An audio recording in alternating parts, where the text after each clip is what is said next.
Trojan family, what's up? Welcome back to another edition of the USC LAFB show. I'm your host, Ryan Dyrud. This is the LAFB Network. Thank you, as always, for making us a part of your day. Quick little update for you. 2 new USC Trojans players have announced their intention to enter the transfer portal when it opens on January 2nd. You have offensive lineman Makai Saina and also freshman safety Stephen Miller. Again, not impact guys yet. So, I mean, at least you're not seeing any starters go yet. But, you know, there's some depth pieces that are now going to be looking for another program to take their talents to. You know, when looking at, let's start with Saina, really just unfortunately could never stay healthy. He was a member of a 4-star recruit in the 2024 class, so certainly had some high upside out of the state of Texas, and there was some intention or some potential for him to kind of crack into that rotation in the interior, especially if anything, this was the year to do it with the injuries, and he just dealt with a lot of injuries himself, so really could never stay healthy throughout his tenure here, never played in a game, and so, you know, hopefully he can get healthy and go find a program that will give him an opportunity to where he can play. When you just look at the offensive line depth, and I know this is a unit that still you want to see some upgrades going on, but you just look at the interior, right? Just the interior depth when you look at current players plus the incoming class.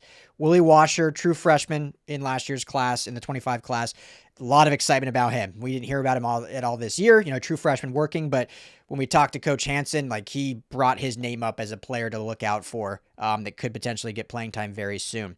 Micah Benuelos, I've heard his name kind of floated around as potentially to the portal. I haven't been able to confirm that.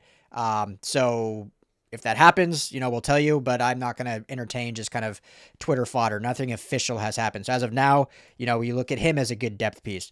Kalon Miller, obviously we know, played a lot this year. Erwin Tyomi, 6'4", 360. You know, we'll see how he develops, but obviously has the body size if he's able to keep developing. Hayden Treader, 6'6", 320 from last year's 25 class from my state of Colorado. Played at Cherry Creek High School.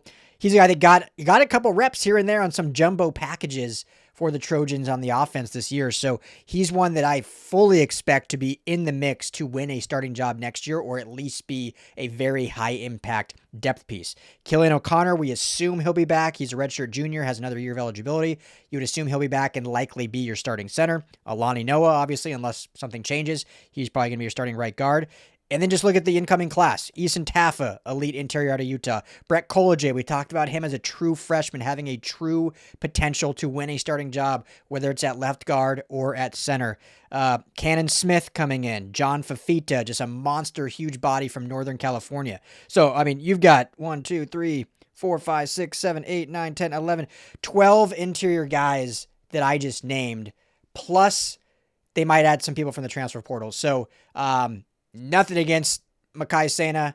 Unfortunately, couldn't stay healthy, but this yet again kind of comes down to a numbers game where I think the depth, you know, just got lost in the watch, as Coach Rowe likes to say.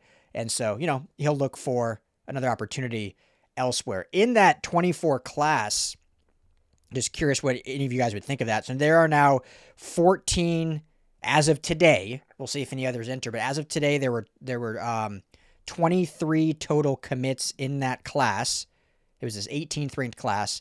As of today, there are 14 remaining from that class. Now, I haven't looked through other teams and kind of how many players from each class stick all the way through. I think it's honestly, that's not a bad number, just considering this transfer portal NIL era.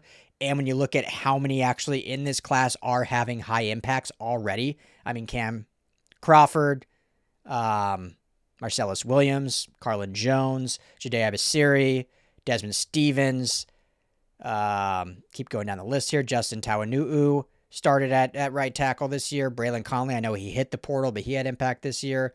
I mentioned Jaden Treader. Jaden Walker obviously got more and more playing time. So if you can have, I think, a hit rate, you never like to see guys transfer, but they've actually hit on a lot of these guys who have played a lot of snaps this year and are going to play a lot of snaps next year, especially when you look at Crawford, Abasiri, Marcellus Williams. those are 3 bona fide starters, and then Desmond Stevens and Jaden Walker at linebacker. So, they're getting a lot of high-quality guys still. So I just don't want anyone to freak out when you're like, oh, man, only 14 left of the 23. I think that's kind of commonplace. Again, I'll do more research and kind of look at other classes around college football or specifically in the Big Ten. But there's only 22 starting spots. And so, gone are the days where you can have a class of 20, 30 guys and 15 of them never play, but they just kind of stay through the program and they're just depth pieces and get their degree. Those days are over because they can go, even if they can't go to a Power 4 school, they could go, Mountain West or the WAC or some other conference and become a starter and play there potentially. So I think that's still a decent hit rate if you can keep it. And I allude to that because I talked earlier today about this 35-person 26 class and all the naysayers like, oh, everyone's just going to transfer. And it's like, no matter what size you are, only half are probably going to make it all the way through. And so it doesn't really change if you have 35 or 25. Like if half make it all the way through and have impact, that was a winning class. We talk in the NFL all the time about draft classes and how you grade kind of a draft class. And we'll just call it, you have 7 picks. Obviously, if you're a Rams fan, you usually have a lot more than that. But if you can have like 3 impact players out of your entire draft, like that's a pretty successful draft. You look at some draft classes, and by the time the second contract goes around, the entire draft class is gone. Look at the Rams' last draft class that was up for contract. I think it was the 2021 class. Not a single player is still on the team. So recruiting in college football is obviously a little different, but if you can have an above 50% hit rate, in my opinion, again, I'll look more into it, I think you're doing okay in terms of developing and retaining. Stephen Miller, I don't want to say it's a surprise, but always when it's a true freshman, that's always a little bit bummer. You would hope that they could stick around longer and kind of see things through a little more. Again, don't know if this was his decision. He's from Georgia. Maybe wants to go get closer to home. Maybe just didn't feel like the opportunity was there or the development on his own or the NIL. I mean, I don't know exactly how it went down. Don't know if it was USC side saying, hey, look, we're bringing in 6 DBs. We're going to go get a portal DB for sure, maybe 2 or 3. When you look at them losing their 2 starting safeties in Kamari Ramsey and Bishop Fitzgerald and obviously Desmond Stevens and Kennedy Urlacher, but they'll probably still go get a high impact guy that can compete for that starting spot.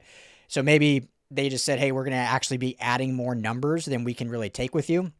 When you look at, I talked about this when Braylon Conley entered, that was more obviously cornerback specific. But when you look at the safeties returning next year, so you got Christian Pierce, who's going to be pretty much your markered, sharpied in starter. Kennedy Urlacher showed he can start. We'll see how he continues to develop.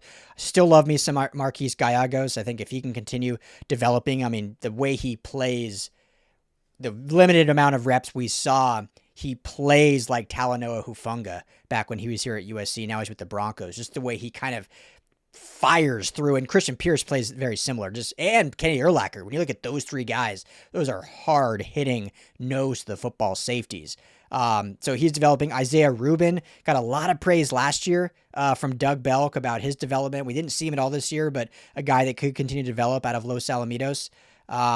Brandon Shepard, kind of a not lower priority, but not a big, scholarship guy, but someone in the room. And then D. Riddick, they've kind of moved from safety to be more that nickel corner, but obviously he can play safety if they want to move him back there. So the numbers really, you probably could have kept Miller around, but again, with 6 DBs coming in, we'll call 2 or 3 of those being safeties. I think Madden Riordan and Joshua Holland are your true kind of safeties of the 26 class. And then if they add a few in the portal, maybe that's what they were thinking is like, hey, the numbers just, you should go look closer. Or maybe it was just him wants to get closer to home. So those are your 2 right now that have entered, bringing the total up to, 6? So you got Brian Jackson, running back, DJ Jordan, these 2, Saina and Miller. And then you got, let me see here, I'm, of course, drawing a blank on, you got Gus Cordova. And there was one more. Bear with me. Braylon Conley. So, yeah, 6 total at the moment of your outgoing Trojans who will be headed to the portal. Again, the portal does not open officially till January 2nd. So if anyone's wondering, like, why are guys entering? Why are we not hearing about guys USC pursuing?